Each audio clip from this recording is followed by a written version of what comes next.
Today we'll be covering realtor safety tips and best practices. To learn more about NAR's Realtor Safety Program, please visit nar.realtor/safety. We'll be covering some different topics today about how realtors, when out in the field and working with new clients, can make sure that they're following best practices to ensure safe outcomes in all scenarios.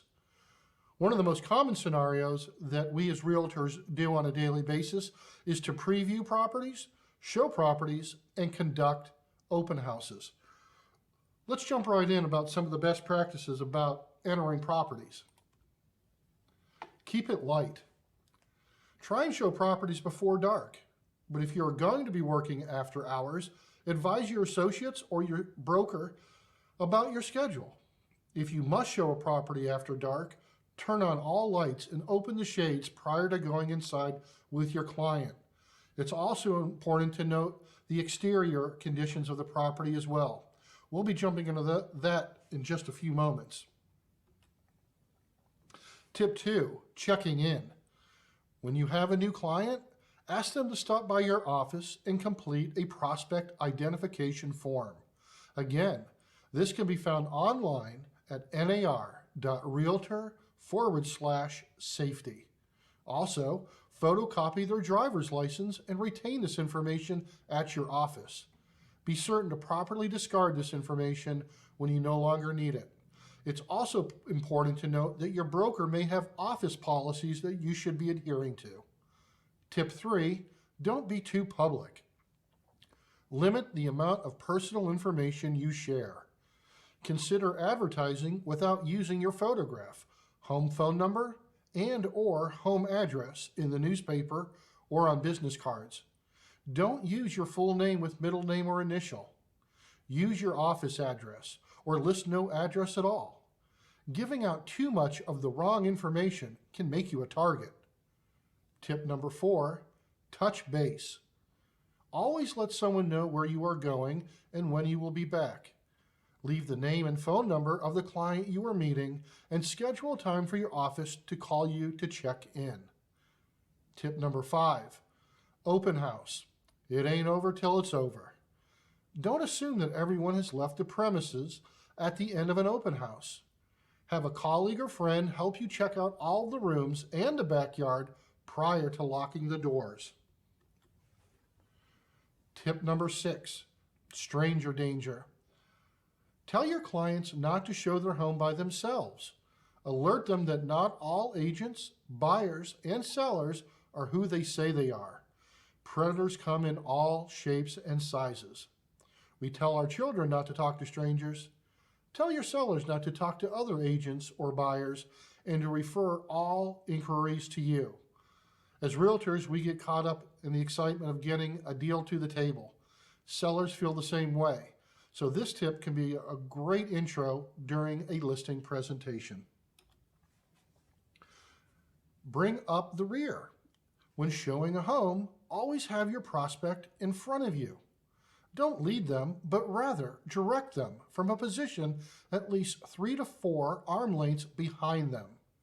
You can gesture for them to go ahead of you and say, for example, the main bedroom is in the back of the house.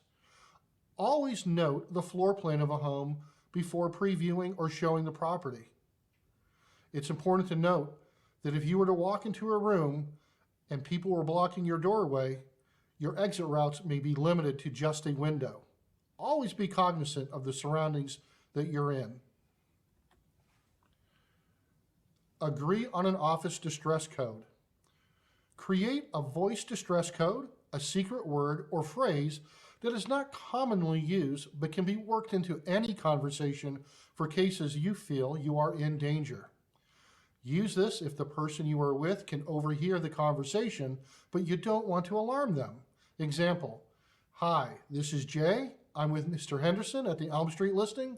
Could you email me the red file? Have your excuse ready. Part of being prepared to deal with a threatening situation is having an out. Prepare a scenario in advance so that you can leave, or you can encourage someone who makes you feel uncomfortable to leave. Examples: Your cell phone went off and you have to call your office. You left some important information in your car, or another agent with buyers is on their way.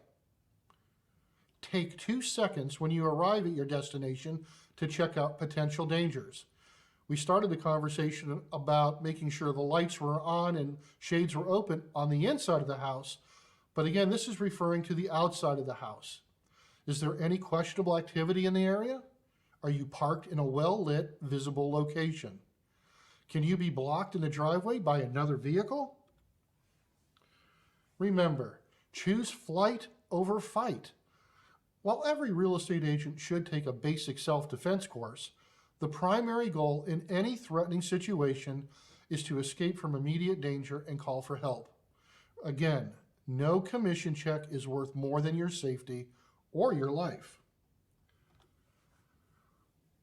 Please be aware of a free member benefit tool found through the HomeSnap app. This tool is called their Safety Timer feature.